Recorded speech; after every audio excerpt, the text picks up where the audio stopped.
نحو المعالي والسمو مسيرة جابت دور الآفاق في جيد السماء. نحو الضياء نسوق خطوا واثقا ونزيح بالأضواء ليلا معتما. نحو المعالي والسمو مسيرة جابت دور الآفاق في جيد السماء. نحو الضياء نسوق خطوا واثقا ونزيح بالأضواء ليلا معتما. في وجد لاهبا وفي أحد غلا رسم الطموح يضيء فكرا قاتما ويناطح الجوزاء يحترف العلا. قبس المعالي في يديه ترسما. قبس المعالي في يديه ترسما. نحو المعالي والسمو مسيرة جابت دور الآفاق في جيد السماء. نحو الضياء نسوق خطوا واثقا ونزيح بالأضواء ليلا معتما. أملنا تروي الدروب جزالة وتغيث مجدا في الله الرحمن الرحيم. الحمد لله رب العالمين والعاقبة للمتقين ولا عدوان إلا على الظالمين. وصلى الله وسلم على نبينا محمد وعلى آله وصحبه أجمعين. وحين لنا هاي كسر دواذا مدرسة دار الأمة أو دعضه مقالة قارس قارهان حافظ النصيب ama suuqa xoolaha agagaarkiisa dhacdo meesha ayada oo maanta xaflad ku qabanayna takharuj ay carruur ku takharujayaan 7 arday oo wiilal leh oo Ilaahay subhanahu wa ta'ala fadligiisa uu waafajiyay in Ilaahay subhanahu wa ta'ala quraankiisa xifdiyaan. marka waxa weeyaan hadalka dheereynin waxayna leenahay dadka ka soo qayb qaaday xafladda soo dhawaada aad baan igu mahadcelinaynaa. waxaad u maataan waxa weeyaan waa kalaamka Ilaahay subhanahu wa ta'ala oo la maamuusayo wax ka fiican oo laga qayb galo maamuusimtiisana ma bagarinay aniga. marka waxaan leenahay waalid marti sharaf iyo ardaybo soo dhawaada oo madrasada daarul ulum ku soo dhawaada. ikhwaani wax walba la bilaabo waxa ugu fiican ee lagu bilaabo waxa weeyaan waa kalaamka Ilaahay subhanahu wa ta'ala. marka arday magaciisa la yiraahdo Abdurrahman Maxamed Xasan ayaa inoo bilaabo inoo akhrinaya آيات من كتاب الله فليتفضل مشكورا. أعوذ بالله من الشيطان الرجيم. وجاءت سيارة فأرسلوا واردهم فأدلى دلوه قال يا بشرى هذا غلام وأسروا بضاعة والله عليم بما يعملون. وشروه بثمن بخس دراهم معدودة وكانوا فيه من الزاهدين. وقال الذي اشتراه من مصر لامرأته أكرمي مثواه عسى أن ينفعنا أو نتخذه ولدا. وكذلك مكنا ليوسف في الأرض ولنعلمه من تأويل الأحاديث والله غالب على أمره ولكن أكثر الناس لا يعلمون. ولما بلغ أشده آتيناه حكما وعلما وكذلك نجزي المحسنين. وراودته التي هو في بيتها عن نفسه وغلقت الأبواب وقالت هيت لك قال معاذ الله إنه ربي أحسن مثواي إنه لا يفلح الظالمون. ولقد همت به وهم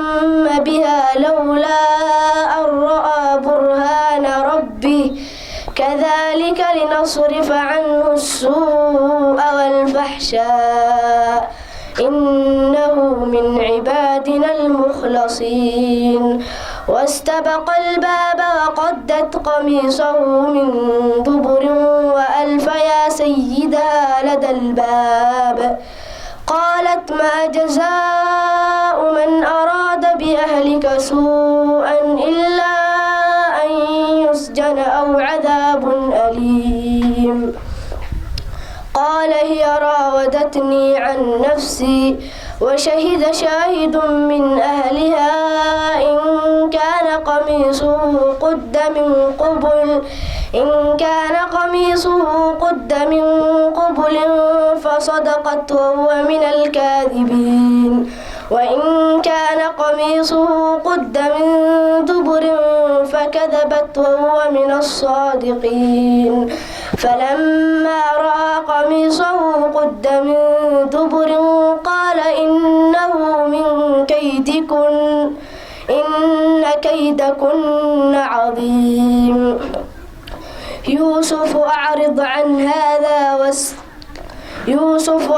عن هذا واستغفري لذنبك إنك كنت من الخاطئين وقال نسوة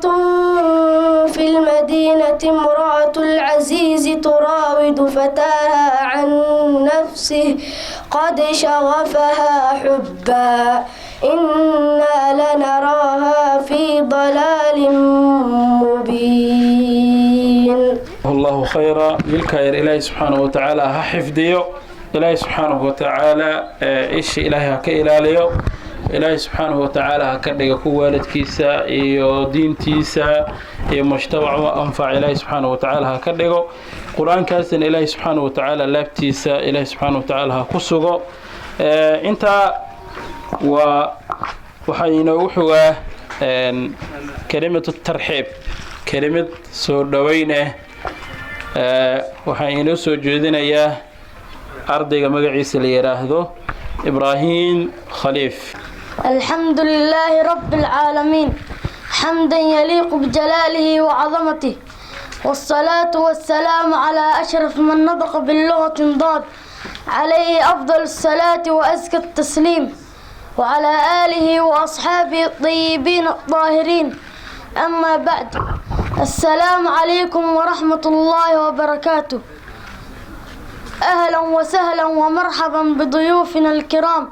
في مركز الدار الأمة للتحفيظ القرآن الكريم والتربية الإسلامية فلقد حللتم أهلا ووضيتم سهلا ولقد ازداد القلب فرحا برؤيتكم بقلوب ملأها المحبة وأفئدة تستبشر بالمودة وروح تبحث عن روح الأخوة نقول لكم بكل ما في الكون السعادة أهلا وسهلا بكم يا أغلى الضيوف. والله لو علمت هذه الدار من زارها لفرحت واستبشرت ثم قبلت موضع القدمين وأنشدت باللسان حال قائلة أهلا وسهلا بأهل الجود والكرم طبتم وطاب منشاكم وتبوأتم من الجنة مقعدا جزاكم الله خيرا على حسن إحسانكم وإجابتكم للتكريم غداء حفظة القرآن فها نحن اليوم ساعة المركز لوداع حفظة كتاب الله وتكريمهم وتشجيعهم لنرفع ضمائرهم ويقتدي بمن وراءهم من الأجيال القريب والبعيد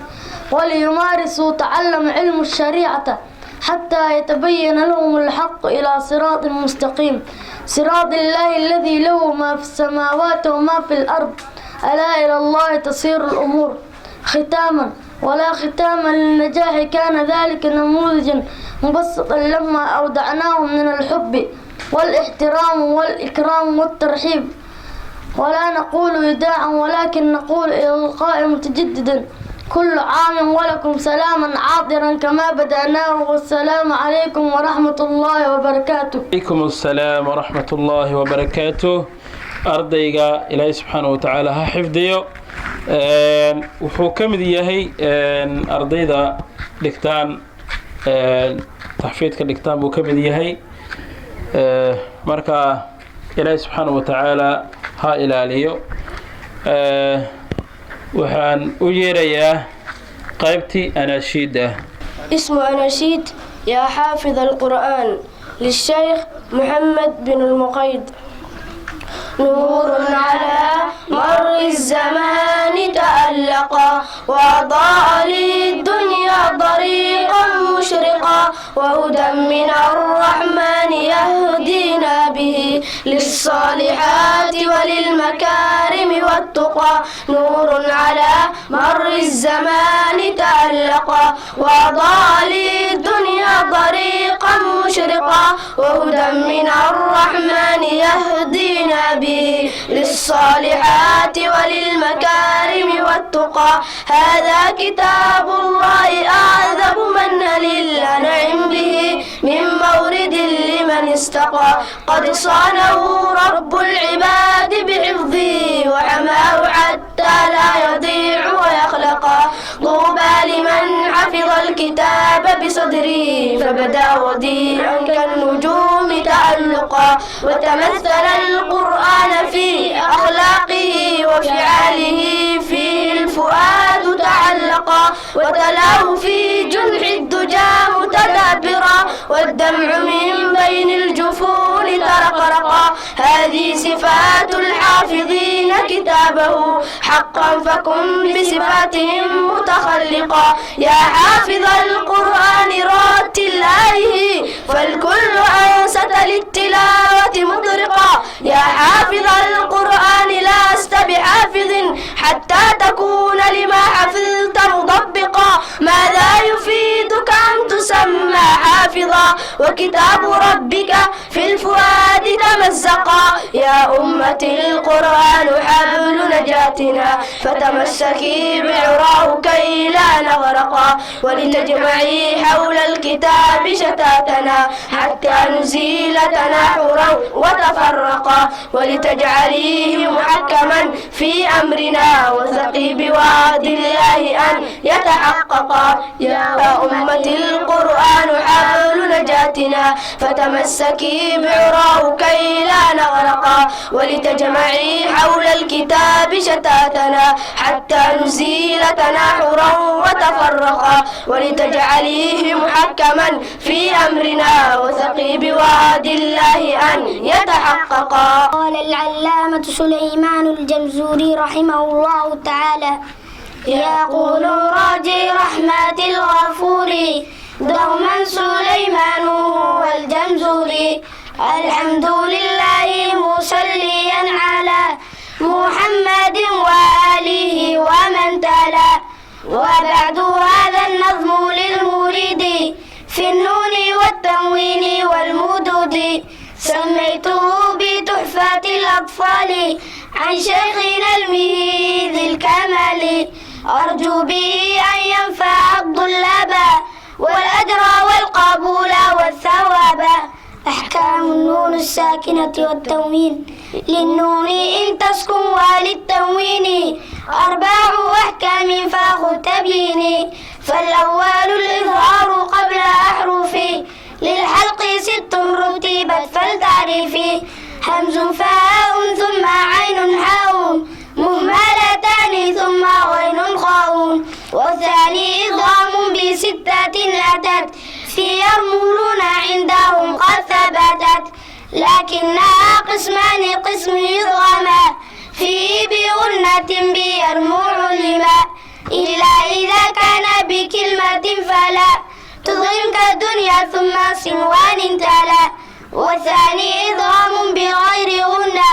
في اللام والراء ثم كريرنه. والثالث الإقلاب عند الباء ممن بغنة مع الإخفاء. والرابع الإخفاء عند الفاضل من الحروف واجب للفاضل. في 5 من بعد 10 رمزها في كلم هذا البيت قد ضمنتها. سفداثانا كم جاد شخص قد سما ضميبا زد في قضى ظالما. أحكام الميم والنون المشددتين وغنى ميما ثم نونا شددا وسمي كل حرف غنات بدا. مصليا على محمد خير نبي أرسلا ودي من أقسامين حديث عدة وكل واحد نتوحدى أول والصحيح وهو ما اتصل إسناده ولم يجد أو يعل يروي عدل ضابط عن مثله معتمد في ضابطه ونقله والحسن المعروف ضرا وغدت رجاله لك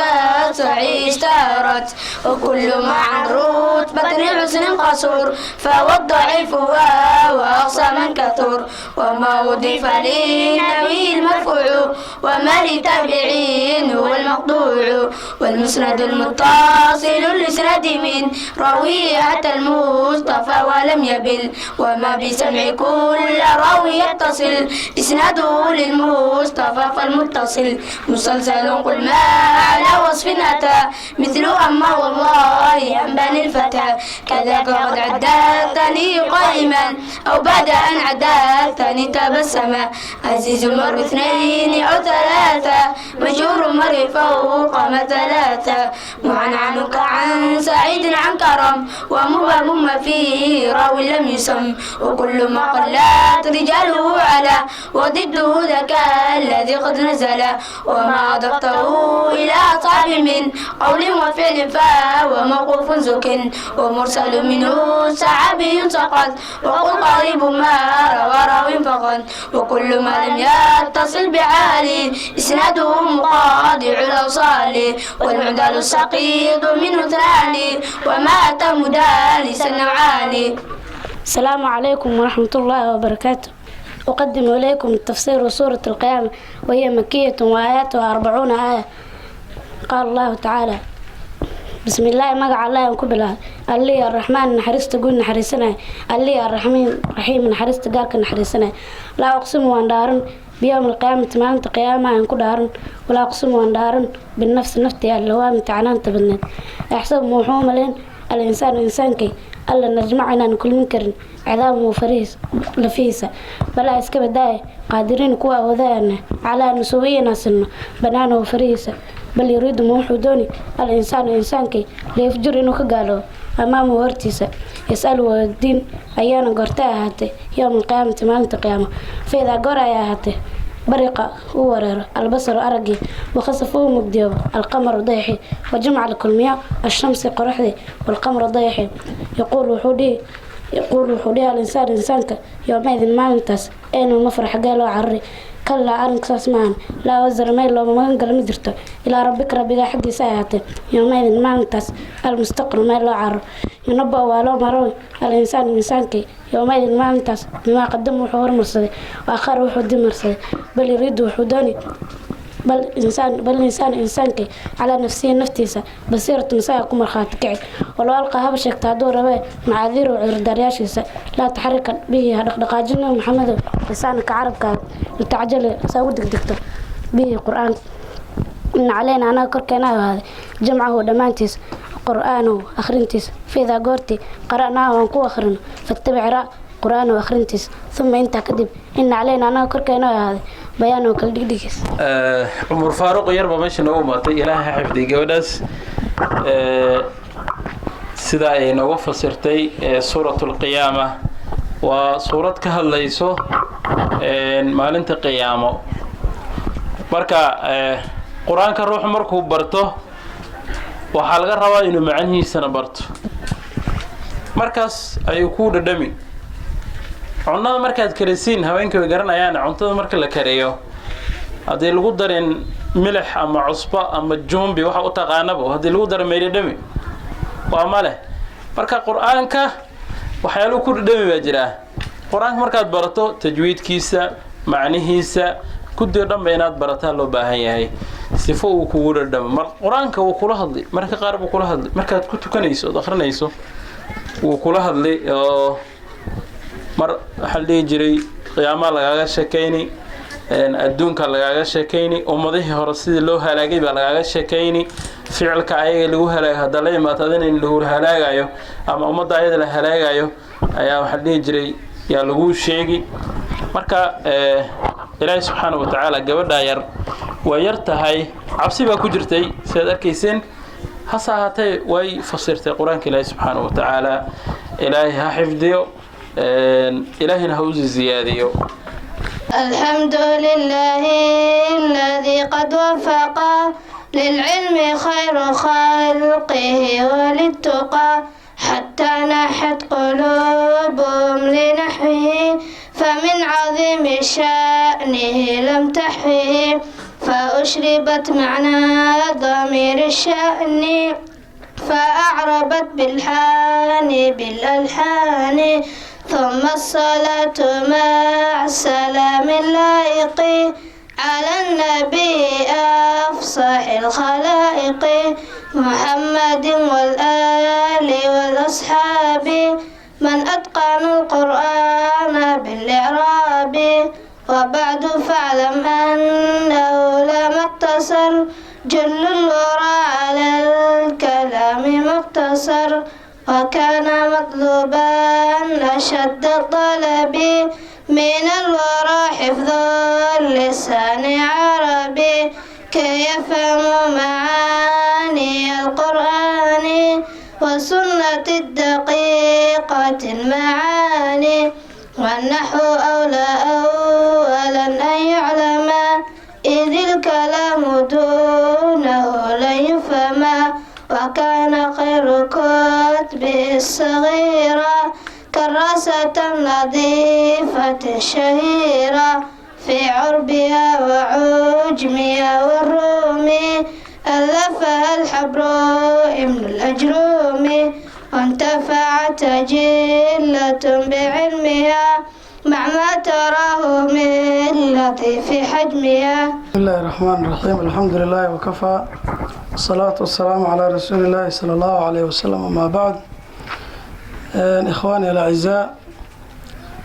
waxaa mahad iyo sharaf leh akhyaartan macallimiinta iyo waalidiinta xafladan quruxda badan inoo dhigay baa horta sharaf leh bacdallaahi. mar labaad akhyaartan ka soo qayb gashay ee culimmada odayaasha iyo waalidiinta dhammaan ayagana waa mahadsan yihiin. intaa kadib waxaan u maleyn wacdi iyo waano waxaa inoogu filnaa ilmaha waxay akhriyeen, ilmaha waxyaalahay ka hadleen wax la soo koobi kara ma ahan. hase ahaatee laakiin wacdi wuxuu un ka bilowda oo ku gabagabooba ilaahay aan ka cabsanno. haddii intaa la isdhaho wax kaloo la isdhihi lahaa waa un in lasii faahfaahayo un intaas wax kaloo lagu sii dari lahaa oo hadda ka dhiman haddii ilaahay aan ka cabsanno ma jiro. marka ilaahay aan ka cabsanno xaalad walba oon ku sugannahay, haddii aan meel cidlo joogno, haddaan dad hortii joogno,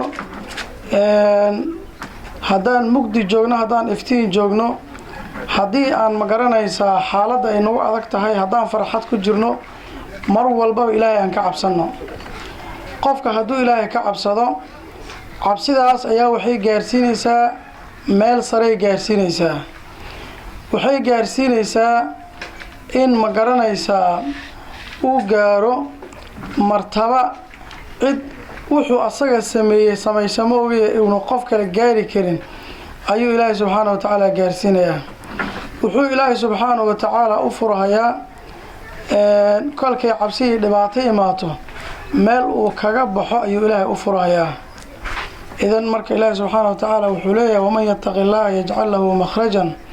wayarsuqhu min xaysu laa yaxtasib. meel uusan malaysanayninna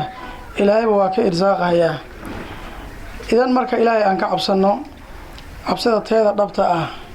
nabiga calayhi salaam wuxuu leeyahy ittaqi llaah xaysu maa kunt. meel walba ood joogto ilaahay ka cabso. ilaahay cabsidiisa waxaa ka mid ah inaan karaamayno kitaabkiisa. waa waxa aan maanta u fadhino oo ah inaan qiimayno oo weynayno ardada yaryar. waxay barteen waxaa weeyaan kitaabka ilaahay. kitaabka ilaahay in la ciseeyo oo la sharfo oo gacanta midig lagu qabto ayuu rabaa. haddii ma garanaysaa qur-aanka waxa ku hogaaminayo uu noqon waayo oo hawadaada ay ku hogaamiso, meel xun ayaa kuu dambeyn. haddii laakiin qur-aanku uu ku hogaamiyo waxaa weeyaan maalinta qiyaamo waalidiinta ilmaha yaryar taaj baa loo xiri doonaa siduu nabiga noo ramay calayhi salaatu wassalaam taaj baa ma garanaysaa waalidiintii yaa lagu sharfahayaa qofkii asaga qur-aanka bartay oo ma garanaysaa qur-aankii kusoo camalfalayna kolkii halkaa laiskugu imaado maalin dadka aynan tabar lahayn nin walbana ma garanaysaa wuxuu maalinkaa galabsaday un farta laga saari maalinkaa waxaa imaan doona suuratulbaqara wa aali cimraan suuratulbaqari aali cimraan baa imaan doonaan ayagoo weliba u doodahayaan dadkii soo akhriyey oo kusoo camalfalay suuradahaasa imaan doonaan ayaga qur-aankii kale ay hogaaminayeen ayaga ay hor socdaan yay imaan doonaan nabiga muxuu dhaha calayhi salaam suuratulbaqari aali cimraan baa imaan doonaan tuxaajaani can saaxibayhi dadkii ma garanaysa akhrin jiray ayagoo u doodahayo ilaahu kan waaye akhrin jiray wigu camalfali jiray yay imaanayaan haddii aad ma garanaysaa qur-aankii saa aad ku akhriso wanaaggaasay leedahay haddii aad akhrin weyso asaa xujo kugu noqono asaga unbaa hadhow ilaahay hortii kugu dacweyn oo ku qaban haddee lama dhahayo qur-aan yahow hadalkaaga waa in laga fiirsadaa iyo lama dhahaye war ku dhahay sidiisaa loo qaadan waalqur'aanu xujatun laka aw calayka nabiga caleyhi saasuu leeyahay qur-aanka ama xujuu kuu noqon ama aduu xujo kugu noqon doonaa ilaahay subxaana wa tacaala waxaan weydiisanaya inuu qur-aanka xujo inoo noqdo qur-aanka inuu xujo inoo noqdo ilaahay agtii uu noo shafeeco baan ilaahay weydiisanaynaa siyaalahu marka noogu shafeeci lahaa waxaa weeyaan in aan hadda adduunyada joogin intaan joogno aan akhrino akhriska waxaa ka horey horta in la barto inaad baranaa ka horeyso kadibna markaan barano aan ku camalfalno barashadii dadkii hadday waweynaadaan waxay dhahaan annaga qur-aanka ma baran karno carabkeenna adkaaday carab adag intiisaan loo qabto oo qalloocsameyn ma jiraa ma jiro afkaa wuxuu iska bartay carabkaa naga adkaaday carabka ma adkaanin haddii haddadan lagu dhaho suuratulfaatixa lagu akrin waad baratay adoo weyn baa suuratulfaatixa baratay kaba soo qaad adoo weyn baa suuratulfaatixa barataye qur-aankii kale sooma baran kartid waad baran kartaa laakiin waxaa waaye waa waxaan loo jeedin waaye dadkii waaweynaa ilmihii yaraa wax waa la baraa laakiin waxaa ceeba inaad adigii ilmahaagii habeen iyo maalin dugsi aad usii wado ood ilmihii kula dadaali qur-aanka ay qur-aanka aad bari adin aad waxba qur-aanka ka garanayn qur-aanka aad waxba ka garanin ceeb weeyaan arrintaas qur-aanka dhowaan adigu ku qabsan doonaa inaad akhriso qur-aanka qasab weeyaan waad ku khasbantahay sida salaadaba ayaad ugu khasban tahay waa arrin lagaa rabo inaad akhriso ood ma garanaysaa ku camalfashaa la rabaa waa shay tacabudi ilaahay nagu cibaadaysta weeyaan oo addoommo aan ku nahay inaan akhrino qur-aankaas oo ku camalfalno haddii aad samayn weysa ka war waa mushkilo soomaan halkaa unbu goraduu ku geli doona dhawaan wax kaa furfuran malaha ikhwaani alcisaa anigoo nafteyda ka bilaabi iyo tiinaba waxaa soo socda bil ramadaan oo qiimo badan bishan waa bishii qur-aanka weeyaan in looga faa'iidaysto ninkii ma garanaysaa horaan wax kasi ahayeenow hadda ma garanaysaa wixii aada soo waday hadda jooji bil shacbaan baa lagu jiraa yaa qofkii ma garanaysaa xumaanta soo waday nabiga muxuu calayhi salaam aksir buu dhagaabso tii kalena bishanna waa tana had khayr iyo wanaag bilow asxaabta maxay samayn jireen 6 bilood markii ay ka dhiman tahay iyo waxay dhihi ilaahu ma garanaysaa sanadka waa 12 bilood soo maa 6 bilood waxay dhihi jireen ilaahu ma garanaysaa soonka aan soo soonna ilaahu naga aqbal ilaahu naga aqbal ilaahu naga aqbal ilaahay bay bari jireen markii 6 bilood dambe waxay dhihi jireen ilaahu na gaarsii ilaahu bishan soo socota ramadaan ilaahu nabad iyo caafimaad ilaahu nagu gaarsii ilaahu khayrka ha naga qadinin wanaag iyo qiimaha garanayeen marka bil fadli badan oo khayr badan baa soo socota ilaahay nabad ha nagu gaarsiiyo kuwii ka faa'iideystan ilaahay ha nagu daro ikhwaani alacizaa intaas hadduu la yidhaaho wixii wacdi ah kolley wax badan an maana soo diyaarno kumaana soo talagelin hase haatee laakiin waa ku qabsatay waxaa keliya on dardaarmi lahaa waalidiinta sidan hadda aad wax u wadaan garanaysaa ood meeshan u garab taagan tihiin ood ilmihiinna u jeceshihiin inaad wax bartaan sii labalaaba ilmaha yaryar qur-aanka hadda way barteen gabadh hadda tafsiirka akrinaysay waxay ka mid tahay arday macad meesha ku yaalla akhristay ka mid tahay qur-aanka tafsiirkiisa wuxuu u marahayaa jus iyo xisib bay hadda tafsiirkiisa usii marahayaa ardadaas kutub carada ka badan oo ma garanaysaa kala duwan way soo qaateen xagga fiqiga kale kitaabkii u hooseeyey oo safiinaha la dhihi jiray yaa ka soo qaateen kitaab kale mukhtasar latiif la dhihi way qaateen xagga fiqiga hadda labadaasay si fiican u akhristeen waxay joogaan xataa sanad ma dhanno tafsiirkan halkaasay marayaan kitaabkii siirada ahaa khulaasada nuurul yaqiin waxay marayaan juskii labaad bay hadda dhameeyeen imtixaankiisa meel dhow ay galeen xagga axaadiidta kitaabkii yaraad garanaysaan 100 xadiid way dhameeyeen waxay haddana ku xijiyeen kitaabkii 40 lafdan wa macnan bay mid walba u qabanayaan haddii hadda loo yaro meesha la soo istaajiyo kulli kor bay ka akhrinayaan wax hadda koob iyo laba aan dhihi karo waxa ma ah waxa weeyaan wanaagaas meeshan ma garanaysaa macalinka uu ka bilaabay in garab loogu noqdo oo la garab istaago oo ma garanaysaa garab sidii haddaba aad ugu tihiin oo loogu sii aado arrintaa waa arrin matluuba weeyaan ta kale maalinka xafladda sidoo kale u jirto haweenka aad u soo bata rag waa yaryihiin haweenkaa soo bato taan laftirkeeda inaa bal duqaalka laftirkooda soo dhawaan idinkii wax idinka maqlaayaan taana way fiicnaan lahayd hadduu la yidhaah intaasan hadduu la yidhaah kusoo gabagabayn lahaa rag badan oo culamo oo akhyaar ay joogaan waad mahadsantihiin asalaamu calaykum waraxmatullaahi wabarakaatu ahlan wamarxaban lixuduurikum بسم الله الحمد لله والصلاة والسلام على من لا نبي بعد يا أيها الذين آمنوا اتقوا الله حق تقاته ولا تموتن إلا وأنتم مسلمون يا أيها الذين آمنوا إذا ناجيتم فلا تتناجوا بالإثم والعدوان ومعصية الرسول وتناجوا بالبر والتقوى واتقوا الله الذي إليه تحشرون عباد الله جزاكم الله خيرا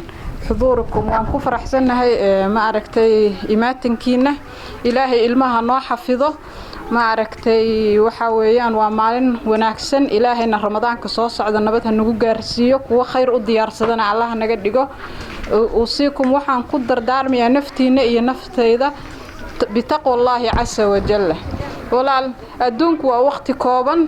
waxa weeyaan waqti walba iyo minute walba ama daqiiqo kasta oo soo marta waa waqtina la xisaabinayo marka waxaan aad idinkugu ma aragtay waaninayaa in aan waqtiga ka faa'iideysano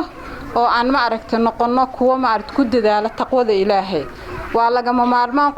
qofku inuu naftiisa xisaabiyo لأن النفس أمارة بالسوء وأما من خاف مقام ربه ونهى النفس عن الهوى فإن الجنة هي المأوى sababtoo tahay bani aadamku waxa weeyaan naftu way ma arag shaydaan bay la xiriirtaa mar waliba oo la arko xumaha ayay ma arag horkacaysaa waxa wanaagsan marka qofka bani aadanka ah inuu maalintii xisaabiyo maxaan khalday maxaan hagaajiyay marka waa waqti ay adag tahay inuu qofku ma aragtay waqtiga shaabnimada uu xisaabiyo sababtoo tahay nafiyo shaydaan baa mar waliba horkacaya oo waxa weeyaan xumihii xantii ma arag xiqdigii darisnacaybkii xumaraadiskii baan ku dadaalnaa laakiin waxaan anigu waaninayaa naftayda iyo naftiinaba in aan taqwada Ilaahay ku dadaalno ilmahana aan farno dariiq wanaagsan haddii mesela hooyada ay xijaab la'aan meelaha iska marto ama ma aragtay waqtigeedu uu xisaabsanayn oo aysan maalintaas oo idil aysan ma aragtay kitaabkii Ilaahay daris la ahayn ilmihii waa qudwo wixii oo adiga ka arko buu qudwadii qaadanaya oo kaaga dayanaya laakiin waxaan xasuustaa waqti aan aniga umul ahaa cunuga yarka kitaabku ii keen jiray dhabtu ii saari jiray hooyo maanta kitaab ma aad akhrin maxaa kugu dhacay hooyo maanta ma akhrin karo afwan halka ii saar insha Allah mar kale aan akhrinay baan oran jiray marka ilmihii wuxuu xisaabinayaa adiga waxaad sameynayso haddaad maanta xumaan adiga ku dhaqaaqdo laazim asagina xumihii buu sameynaya haddaad maanta waqtigaagii uu firi iska yahay uusan xisaabsanayn la budda in uu ma aragtay cunugaasina wax alla wuxuu haleyn karo oo haleynaa marka waxaan idinku waaninayaa naftayda iyo naftiinaba in hooyooyinka khaasatan ay dadaalaan oo ilmaha usoo xasan u noqdaan alla yahdiik الله يا ما أركت مر ولا بأتره إلهي هاي هكو هنوشو إلهي طريقة صنها كتصو إن كارقب الصبح جو بقولك ألا كوجو وحس وحنا أحسن ما وحن حسست عن إيه هبرير هدات سان ما أركت مر ولا بإن كارقب أطراد أط شيطان كأذوق ما أركت يساعد يسوع ما أعرف عنق محاك الصهرية طبعا عنقاس مر ولا ماشي لقاها باريوم بعد هذه سبب إسلي لك هاي معانا إلهي هكو هنوشو كتاب كميدك تكو قبصو ما عرفتي هدي عاد مر ولا بتراهدو عنقاس وحان إسلي هاي عنق وناكسن أو طريقة إلهي كتوس أيون نقن دونا مركا walaalyaal waxaan idin kula dardaarmayaa in aan maaragtay naftanada la dagaalano xumaha aan ka harno wixii aan sadaqaysan karna aan sadaqayno oo aan dahirno naftanada ilmihiina aan dariiq wanaagsan tusno maaragtay ilaahina idinka ajirsi inta noo soo diyaarisay maaragtay mawcidkan wanaagsan iyo xafladeena wanaagsan aniguna kulay qof ku soo tala gashay hadda inaan wacdi bixiyo ma aanan ahayn laakiin macalinka baa iga codsaday inaan soo istaago meesha wajazaakum allah khayran wasiikum wa iyaakum bittaqullahi azza wa jalla wa barakatuh dadka meesha isugu imaaday waalidiinta culimada haweenka iyo ardada dhammaan waad mahadsantihiin inta kadib كل حفلة وحفلات هذا وناكسن أو مرت سبعان لو سو أبابولي واجه رمض عجرين إن دين تسان لاقيمة يا واجه القرآن كحلو سو برنجري مال هو صا مرت إسكمرت أما جيدا هوستودا أما كمورا لو برنجري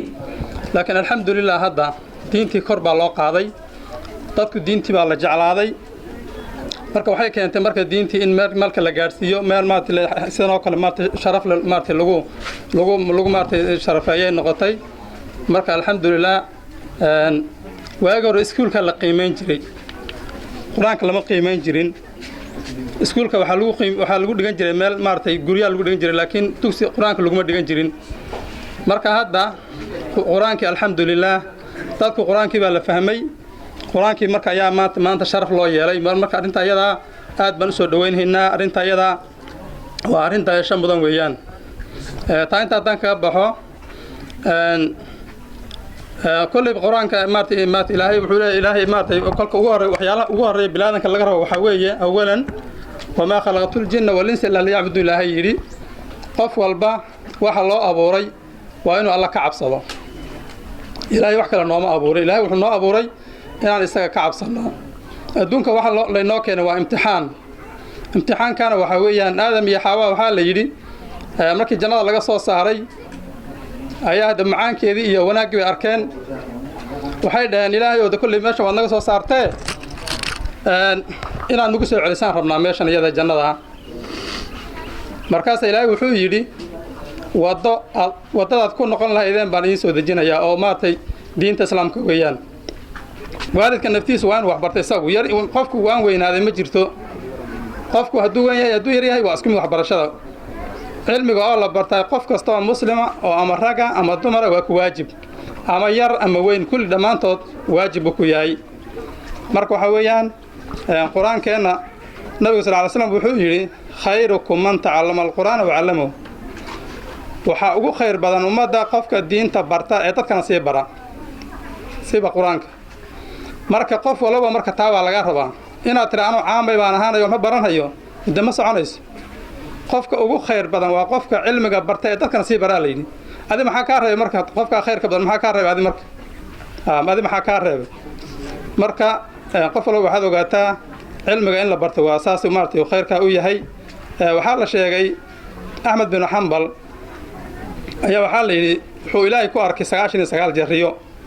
riyo ku arkay markaas wuxuu ilaahay balan wuxuu ilaahay wataan mar boqolaad ku arko riyo ku arko waxbaan ku weydiisanayaa wuu arkay leeyahay markii boqolaad riyo ku arkay Ahmed bin Hanbal ilaahay waa qisal la sheegay waaye markuu habeenkii dambe arkay baa wuxuu ilaahay wax lagu soo adoonka kuugu soo dhawaado waxa ugu khayr badan ii sheeg markaas wuxuu yiri bi kalaami hadalkayga iyo quraanka in la igu soo dhawaado baa ugu fiican wax la igu soo dhawaado quraanka ayaa ugu fiican wax la igu soo dhawaado uu ku yiri markaas wuxuu yiri ma hadduu qofku fahmo iyo hadduuna fahminba ma isku mid baa waa isku mid buuri بفهم أو بغير فهم أما فهم أما فهم أما التفسير كسا قرام ها قرانين kitaabka quraanka wax ilaahay loogu dhawaado waxa ugu khayr badan waa isaga ilaahayna wuxuu ku tilmaamay kitaabka quraanka dadka barta maartay ehelkiisa ku tilmaamay waliba khaasa ayuu ku tilmaamay marka quraanka in la barto waxa weeyaan waa arin muhiim weeyaan waxa ilaahay ku bari kara waa quraanka xuquuqda ilaahay ku leeyahay xuquuqda bilaadanka waxa ku bari kara waa quraankaas diinteena asalkeedu waa quraanka weeyaan qofku inuu quraanka bartay ma tafsiirkiisa aad bay muhiim u tahay hadii quraanka laftiisa aad barato aad macnihiisa garanaynin hadee waxba ka maqan marka qofku inuu diinta barto waa laazim weeyaan maartay waliba quraanka macnihiisa la barto weeyaan oo maartay la akhriyo weeyaan أنت السلام عليكم ورحمة الله وبركاته. بسم الله الحمد لله والصلاة والسلام على رسول الله وعلى آله وأصحابه ومن تبعهم بإحسان إلى يوم الدين. أما بعد ولا ليال إلهي ماسك سبحانه وتعالى عليه نصر تقليه إن أسكو إيمان نوم الكتاب كسلوما موسى الله سامعتسن إن بدن أنت كذب وحي وعد كوسابسن يو وحشاك علماء الدنبا صار شاكتي مركه هل قضبة ayaan rabaa anigu ana soo gaaminay inaan ka hadlo qodobka waxa weeyo aad iyo aad baa xaflad qurux badan oo la soo agaasimay iyo wajuh qurux badan oo aad iyo aad ma sha Allah waa muuqato laakiin hal qodob waxa jira Soomaalida inta badan aysan aqoonin wax la yiraahdo tabarrucaadka ninkii damcaan wax sidaqaysto masaajid buu dhisaa masaajidina hadda si loo dhisayay ba qiraa'adii masaajidda asgaracaysaba takbiirta masaajidii baa lagu wareeray oo isku wada dhawaatay khayrku inuu bato fiican yahay laakiin khayrka duruudiisa fara badan hadda madaaristan oo kale hadda madarasta waxa laga yaabaa guri kara ay ku jirtaa waatan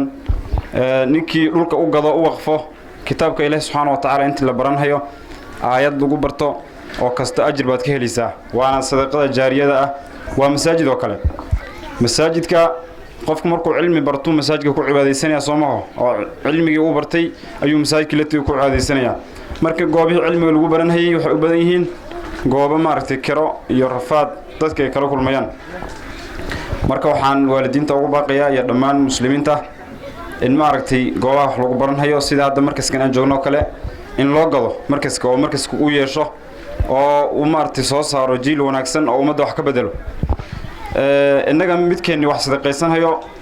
masaajidkii iyo meelahaas baa laga yaabaa inuu geeyo dadkii dhan baa waxay u sii jeesteen dhanka bas ma aha waxa fiican ummadda inay khayrka ka wada qayb qaadato hadda saad ogtihiin masaaxifta quraanka ah ummado kale oo Soomaalida ahayn baa intee dabooyinka tagaan bay dalbadaan